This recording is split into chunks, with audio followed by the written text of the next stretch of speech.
Now, these steroids have, before sperm production, usually there's a signal that comes from the brain to the testes. Sperm is produced in the testes. But before the production, signals come from the brain. These signals are influenced by hormones.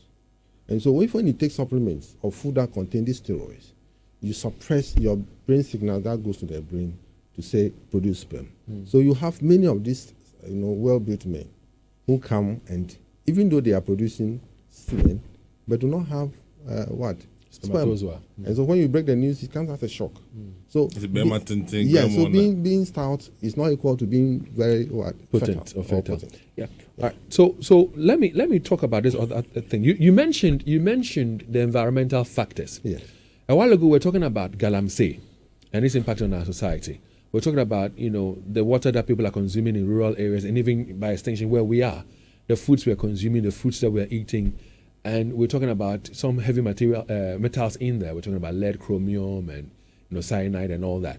Could that be a factor that could cause infertility in us men and women? Yes. So we do know that environmental chemicals, specifically mercury, for example, causes an impact on egg quality.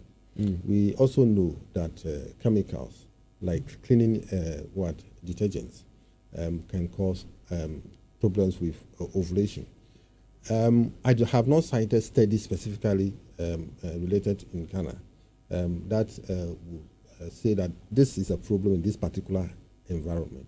But because we do know that these chemicals affect fertility, we can extend this argument to say that this could be a factor in Ghana here. Yeah. So you've mentioned a lot of causes of infertility, especially in women, because that's where we began from. You've talked about women who may not be producing eggs, women who may have blockades, fallopian tubes, or women who may not necessarily even have a womb. Yeah. You've talked about that is not a common one. Those are not common, fine. But women usually have the womb, but they have, because of the delays in having childbearing, fibroids grow and occupy the womb, so it creates a problem. And then you also talk about women who want to pursue a career and all that. How about STDs? So let me explain again. Let me extend the discussion on the age factor again. So with the delay in having childbearing, it comes with many problems. So it comes with fibroid growth, as we said earlier on. The womb naturally is to carry a pregnancy. So when there's a delay for some time and pregnancy is not coming, fibroids begin to take over the womb. So that happens.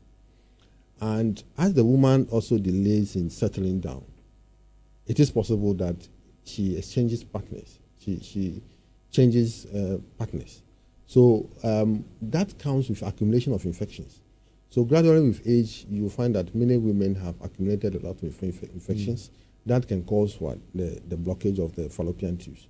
Aside this, as we said, most importantly, the delay causes a decline in what we call the ovarian reserve, which are the active eggs that are left that can potentially be fertilized to conceive. And so the delay is not does not only cause a problem with the egg reserve, it also causes problem with fibroids and also the accumulation of infections that including the STDs that you mentioned that will cause tuber blockage. Okay, so which means that if you have STDs and you don't treat it well, but there are people who would listen to friends' advice, buy over-the-counter medications. That is really unfortunate and very bad, because it can have very devastating effects.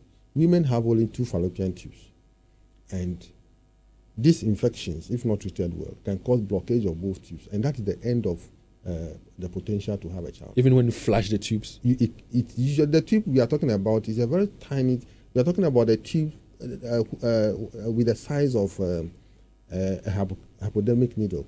The needle that we use for injections. You see the hole in it. The space, yeah. Yeah, that is the size we are talking about. And so once that small tube is blocked, it's almost impossible to have it open. In preparing for the show,